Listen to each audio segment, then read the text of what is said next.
अस्सलाम वालेकुम नाज़रीन, आपको बता दें कि इस वक्त हम लम्हा ब लम्हा आपको अपडेट देते हैं कि आखिरकार सज्जाद गनी लोन आज अपनी नॉमिनेशन, अपने जो कागजात नामजदगी है वो यहाँ से returning officer Baramulla parliamentary constituency के पास आज आ रहे हैं और निहायत सादगी के साथ ये नॉमिनेशन वो भर रहे हैं, क्योंकि कल सैलाब की वजह से कुपवारा में हुआ नुकसान और उन्होंने तमाम रैलीज जो है फिलहाल आज बारामुल्ला डीसी ऑफिस के पास लोगों को कहा कि वो ना आए। यहाँ पे कोई भी लोग जो है नारेबाजी नहीं करेंगे और उनके मुताबिक उनकी नॉमिनेशन जो है काफी सादगी के साथ होगी। यहाँ पे ओमान हमारे साथ मौजूद है, पीपल्स कॉन्फ्रेंस के तर्जमान आला। ओमान साहब, बहुत बहुत शुक्रिया बात करने के लिए। शुक्रिया सर। ओमान साहब, क्या कह रहे हैं आप, खासकर अगर हम बात करें आज नॉमिनेशन भरना है, स्ट्रॉन्ग कैंडिडेट हैं सज्जाद गनी लोन साहब, तो क्या कहेंगे आप? स्ट्रॉन्ग कैंडिडेट ही नहीं है, मेरे ख्याल से ऑलरेडी प्रेडिक्टेड विनर है। और अगर आप नारेबाजी हो रही है और तो आप यहां से देख सकते हैं कि यहां से शायद सज्जाद गनी लोन जो है उनका काफिला डीसी ऑफिस के पास आ गया है। यहां से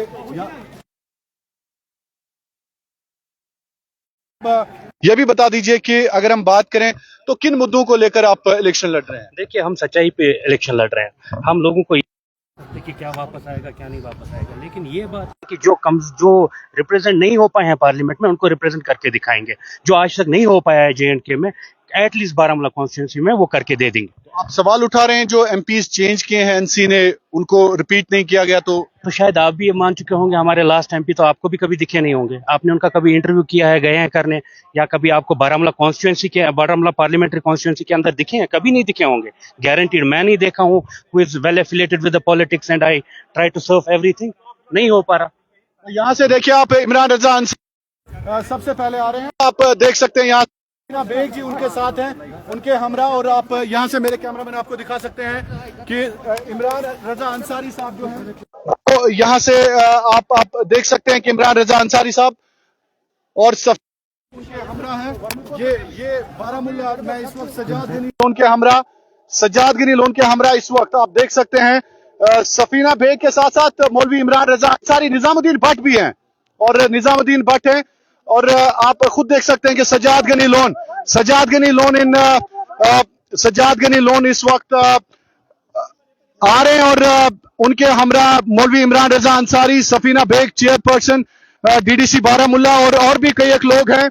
और आप यहां से आप देख सकते हैं कि सज्जाद गनी लोन जो है उनके साथ बहुत सारे लीडरान जो है बारामुल्ला के, यहां से बराह रास्त आप देख रहे हैं इस वक्त मौलवी इमरान रजा अंसारी, निजामुद्दीन भट्ट, सफीना बेग, और उनके साथ बहुत सारे लीडरान हैं। यहाँ पे कोई भी रैली आज अलाउ नहीं की गई। सैलाब जदगान के साथ बेजारी यकजहती करते हुए कोई भी रैली यहाँ पे पीपल्स कॉन्फ्रेंस की जानिब से नहीं की गई। सज्जाद गनी लोन इस वक्त नॉमिनेशन फॉर्म भरते हुए बारामुल्ला रिटर्निंग ऑफिसर के पास, उनके हमरा मौलवी इमरान रजा अंसारी और सफीना बेग, और मौलवी इमरान रजा अंसारी के साथ साथ और भी कई एक लीडरान है। यहाँ पे कोई भी रैली आज नहीं निकाली गई, और सज्जाद गनी लोन ने यह ऐलान किया कि सैलाब जदगान के साथ इज़हार हमदर्दी और इज़हार यकजहती करते हुए कोई रैली आज नहीं निकाली गई। और आपको बता दें कि कुपवारा में सैलाब कल आया और सैलाब आने की वजह से आज पीपल्स कॉन्फ्रेंस ने रैली कैंसिल कर दी है। और ये आप देख सकते हैं कि सज्जाद गनी लोन साहब इस बारामुल्ला रिटर्निंग ऑफिसर के पास, आप इस वक्त बराह रास्त जो तस्वीरें हैं वो दिखा रहे हैं बारामुल्ला से। बराह रास्त जो हैं तस्वीरें आप इस वक्त देख रहे हैं, मेरे कैमरामैन आपको लाइव दिखा रहे हैं। आप इस वक्त कश्मीर क्राउन पर हम आपको मनाजिर दिखा रहे हैं।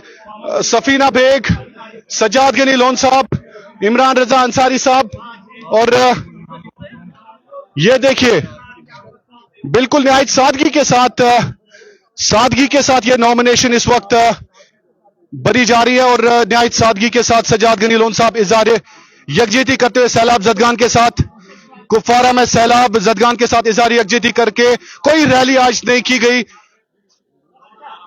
आप देख सकते हैं।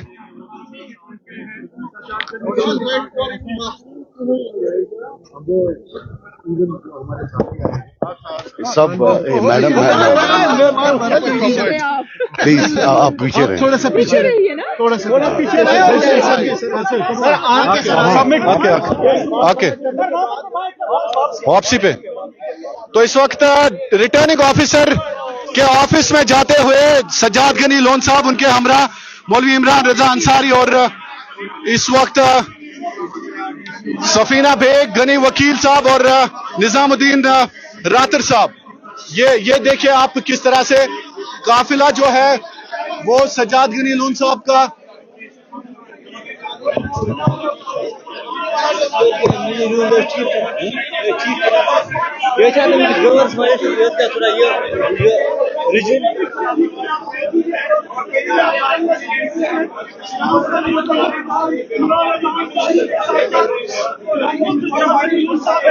इस वक्त नहायत पुरजोश माहौल है, नहायत पुरजोश माहौल है यहाँ पे। और नहायत पुरजोश माहौल में इस वक्त जो सज्जाद गनी लोन है वो अपने कागजात नामजदगी इस वक्त अंदर returning officer Baramulla mister Sherpa के सामने इस वक्त भरे जा रहे हैं और उनके हमरा मौलवी इमरान अंसारी साहब और उसके साथ साथ जो बाकी लीडरान है वो भी उनके हमरा थे। ये ताजा तस्वीरें इस वक्त आप देख रहे हैं और ताजा तस्वीरें बारामुल्ला रिटर्निंग ऑफिसर यार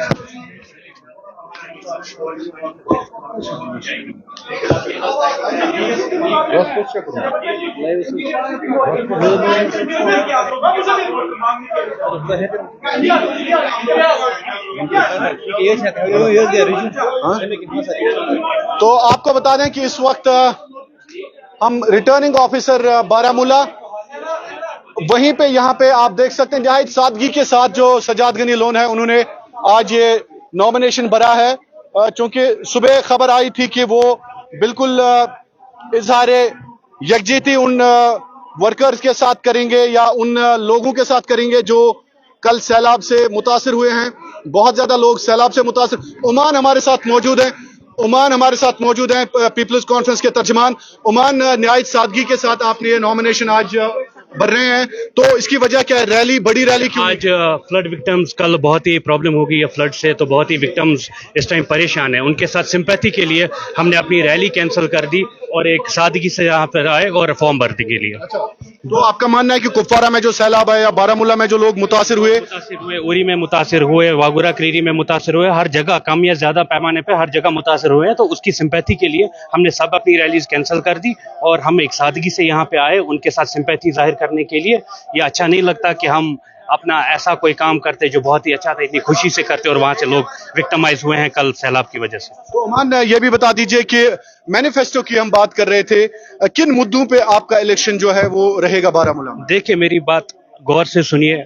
हम ये नहीं बोल सकते 370 is a political bargain that will take place at its own place, लेकिन जो लोग सफर कर रहे हैं ड्यू टू मेनी थिंग्स, तो वो चीजें हमारे लिए ज्यादा इंपॉर्टेंट है एंड इंस्टेंटली इंपॉर्टेंट है, जो इंस्टेंटली होना चाहिए। तो मेरे ख्याल से इंस्टेंट इंपॉर्टेंट की बात बिजली बिल है, महंगाई है और अनएम्प्लॉयमेंट है, जॉब्स के एग्जाम्स क्यों नहीं हो रहे हैं, उसके रिजल्ट्स क्यों नहीं आ रहे हैं, और बहुत सारी चीजें ऐसी है जो लोगों को ग्राउंड स्टेज पे इस टाइम प्रॉब्लमेटिक है। For example, high density plantation है, उसका मार्केट ढूंढना है, उसके लिए और एडवर्टीजमेंट करनी चाहिए, लेवेंडर कल्टिवेशन को प्रमोट करना है, बहुत सारी चीजें हैं। Every region does have its identity, किसी चीज न किसी चीज के साथ वो एफिलेट है। फॉर एग्जांपल, पुलवामा आपका पामपोर आपका सैफरॉन के साथ है। ऐसे ही आइडेंटिफाई करनी है जगह, और जिस जगह जो अच्छा होना चाहिए वो होगा। जी, तो अमान, ये भी बता दीजिए कि कहीं ना कहीं ये जो इलेक्शन है, आपने एक टर्म यूज किया, टूरिस्ट आप हमेशा यूज करते हैं, तो क्यों कहते हैं आप? देखिए, टूरिस्ट हम नहीं यूज कर रहे हैं। मेरे ख्याल से टूरिस्ट वो सिर्फ कुपवारा के लिए नहीं है। अगर आप देखेंगे इंडिया के किसी भी जगह इस टाइम कोई भी पॉलिटिशियन, कोई भी गवर्नमेंट आउटसाइड इंडियन की नहीं है, मगर यहीं पे एक हाइब्रिड वैरायटी है जो अभी भी ब्रिटिश से यहां तक रूल कर रही है।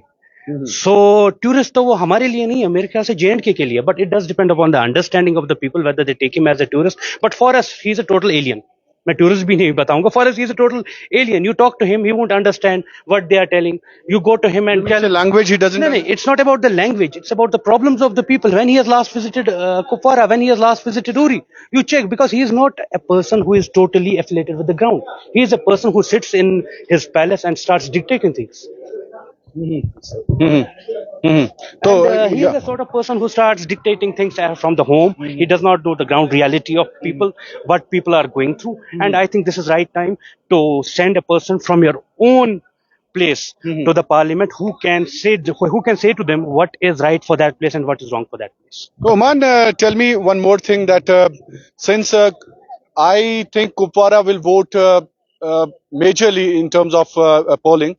So, do you have an edge there in case Kupwara votes more than other districts? Yes, if I mean, it's not Kupwara votes more than other districts. If you will first go to the last elections, we have been there with the 1,03,000 votes. Fine. Then there has been addition of Nizamuddin, but then there has been additions of 15 more people from the Baramulla. And I think we are going to cross the 3 lakh mark this time by that thing. You are expecting 3 We lakh? are expecting 3 lakh because of the fact the 3 lakh for you only. because because the inclusion of the people after those 1.3 lakh votes is something that gives us a real figure. Now question is, you cannot You are counting Usman Saab, you are counting Hassan Mir Saab, you are counting Nizam, but what we were expecting was a resistance from the national conference in the Baramulla first. But what after this alliance was formed, after Altaf Saab thankfully supported us, and I think after that it is very hard for the NC to show that resistance only. That is why I am saying that अब तो league matches में भी मेरे ख्याल से league match से पहले out होने वाले हैं. तो आप क्यों सवाल उठा रहे हैं शिवसेना पे? वो तो इनके अलायंस में है, खासकर अगर हम सेंटर की बात करें. See, there is one is policy paralysis and other is ideological paralysis. There is Countering ideological paralysis within the national conference. They take support from the people who voted in favor of abrogation of Article 370, and on the other side say that we are the savers of Article 370. And this is totally ideological paralysis. Now, apni party, part of the India Alliance, they are the part of the India Alliance also. Now, question is, they take support from them. You mean say Aam Aadmi Party? Yes, they take support from them, Aam Aadmi Party, and they have voted in favor of abrogation of Article 370 in the parliament. And here they are saying that we need their support. This is ideological paralysis. They should say whether they are the saviors or they are the part of the people who have voted in support of that. So they should be clear. They should come clear out of it. Now they are telling that in Gujarat, when Mr. Umar Abdullah was the foreign minister in their tenure, BJP tenure, people got massacred on the Gujarat roads. And he didn't left his ministry at that point of time. And Shiv Sena in Bombay, they killed nearly 3,000 Muslims. And I think they are right now supporting national conference. So where is the national conference lying right now? They are lying between their ideology and their support base, which they are not able to identify where to go and where to see. And this is a big problem at this point of time. So, Oman, tell me, PDP, you find where you find the PDP, because it is completely broken. PDP is trying to gather its old workers, trying to get them under one roof. So why do you is PDP a threat? See, if you count PDP as threat, I don't know on what margins. There's no margin of counting PDP a threat right now. But one thing is very clear. Till yesterday, they were sitting on the table of the Umar Abdullah and eating with him, and they were very good. And today they have today national conference have left them aloof at the right time for the seat sharing purpose and for the power hunger. And now they are the team C of BJP. Everybody who is not supporting the national conference is team A, B, C, D, E, F. And I think one day there will be every person branded with the BJP national conference. They are not going to vote for the national conference. So I need to be careful. If I am not going to be the national conference voter, then I have to be a BJP voter. So this is a George Bush policy. Either you are with us or you are against us. So there's no neutral zone for anybody to survive. Neutral zone in J&K is totally dissolved right now. It is, I don't know where the neutral zone is. We find ourselves in that neutral zone. We find ourselves Kashmiris. We find ourselves part of Kashmir. We find ourselves doing good for Kashmir. And now, because we are not voters and we are not supporters of national conference, we are with the BJP. I think that time has gone now when people had that understanding of national conference only. Now they have understanding of broader political perspective. And I think people have moved forward from that. So what are your strong points to sell? Can you please tell me? Strong points to sell are very simple. Now, what you have been seeing from 1950s, when the National Conference was in the government, it was such a kind of a thing that they used to come in the government, they used to do whatever they want, they used to kill people, they used to use PSA against them, they used to, they used to loot people. How I use say loot people? Debate Because in it's the in- only, it's the only state. I understand. You are raising point about the PSAs, pellets, and all, and killings. So, in a recent one of the video which was earlier, recorded, Umar Abdullah says, "Okay, we have brought PSA in the state. Why did not Mehbooba Mufti's government, where Sajjad Loon was a minister, why did not they slapped it down? See, let me tell you one He thing. accepted. He confessed that we have brought PSA. Wait, 1 second. Now, PSA as being brought by the National Conference. Okay. Fine. Now taking it away is in whose jurisdiction, whose domain? It was in state's domain when PDP was in the government. Do you think one person who was sitting in that assembly, Sajjad Ghani Loan, could have made a difference? He always questioned about, even if he would have left the government, still government would have sustained and they would have done what they were doing. The question is, it was for us a mechanism to save our people, to represent our people, nothing more than that. And there was no goal because in cabinet, Mehbooba and others used to take decisions very silently and do it. Now, question is why PSA was not. Question is why PSA was brought on the first. The question is that. The question is that. Now, how many people were booked under that? More than 40,000? And how many people were killed by APSPA? Nearly thousands and thousands. You tell me one thing, they are the people who passed the autonomy resolution in state assembly. Fine, till that extent. Another person, if somebody was resisting against the government for a particular purpose, maybe it was something that he was separate, he looked separated from rest of India, and he was demanding that. Why was he killed? A person on the road protesting. Have you heard in any state that a person protesting on a road is being brutally killed like that? Who brought that precedent in the state of Jammu and Kashmir? That precedent was set by the National Conference. If they are talking about the strong voice, where was that strong voice at that point of time to raise about how these people are being killed? I think this precedent raising by the National Conference from 1950s of PSAs, brutal killings, and then anybody who is against them has to either land in jail or he has to land in the grave. That was the only methodology to sustain everything in the state of Jammu and Kashmir. ठीक है, शुक्रिया। गुलजार साहब हमारे साथ मौजूद हैं, senior journalist हैं। गुलजार साहब, बहुत बहुत शुक्रिया। अभी सजाद गनी लोन साहब अपनी नॉमिनेशन को लेकर अंदर, मौलवी इमरान अंसारी साहब, उनके हमरा, उनके हमसफर निजाम भट्ट साहब, सफीना बेग जी, तो ये इशारा दे रही है सफीना बेग जी कि मुजफ्फर बेग साहब उनके साथ हैं, निजाम भट्ट साहब उनके साथ हैं, अल्ताफ बुखारी साहब उनके साथ है। क्या कहेंगे गुलजार साहब? तो इस चीज को देखते हुए मैं ये कहूंगा कि अभी जो पूरी लीडरशिप पीसी की लीडरशिप है वो यहाँ पर उसके साथ उसके हमरा है, और इस वक्त वो नॉमिनेशन कागजात जो है, जो नामजदगी कागजात जो है वो दाखिल करने गए हैं इस वक्त आरओ ऑफिस में। तो मैं ये कहूंगा कि पूरी लीडरशिप की मौजूदगी में ही वो नामजदगी कागजात दाखिल करने जा रहे हैं, और ये एक अवामी, मैं ये कहूंगा कि एक आवाम की तरफ एक ये पीपल्स कॉन्फ्रेंस की तरफ से मुतहदा तौर ये ऐलान है कि हम एक साथ हैं और मुतहद हैं, और इस कॉन्स्टिट्यूंसी से हम अपनी जीत को यकीनी बनाने के लिए हर चीज को हम फेस करेंगे। तो गुलजार साहब, अगर हम बात करें, सजाद गनी लोन साहब के चेहरे पर एक मुस्कुराहट भी आपने देखी होगी, तो क्या इशारा दे रही थी वो मुस्कुराहट? मैं ये कहूंगा कि मुस्कुराहट के साथ जब वो अंदर दाखिल हुए तो ये इसी तरफ इशारा है कि उसका अपना इलाका है, अच्छा, उसकी अपनी कॉन्स्टिट्यूंसी है, उसकी अपनी कॉन्स्टिट्यूंसी है, और अपनी कॉन्स्टिट्यूंसी में वो आप इलेक्शन कंटेस्ट करने जा रहे हैं, वो भी पार्लियामेंट इंतखाब का। तो जाहिर सी बात है अपने ही कॉन्स्टिट्यूंसी में वो इलेक्शन कंटेस्ट कर रहा है तो मुस्कुराहट तो आएगी ही। अच्छा, मुस्कुराहट आएगी। तमाम ये भी बताएं कि एक बड़ा मैसेज उन्होंने देने की कोशिश की कि रैली बिल्कुल भी उन्होंने नहीं की, लोगों को नहीं बुलाया। हमने देखा श्रीनगर में वहीद पर्रा के साथ हजारों लोग, रूहुल्लाह के साथ हजारों लोग, और ये भी खबरें हैं कि उमर अब्दुल्ला के साथ भी कल हजारों लोग, लेकिन सज्जाद गनी लोन साहब अकेले अंदर गए, उनके हमरा 4-5 लोग थे, सादगी के साथ वो अंदर गए। क्या मैसेज है ये? मैं यही कहूंगा कि अब वो दौर नहीं रहा कि आज का यूथ जो है वो उसको धोखे में नहीं लाया जा सकता, जो है सामने है।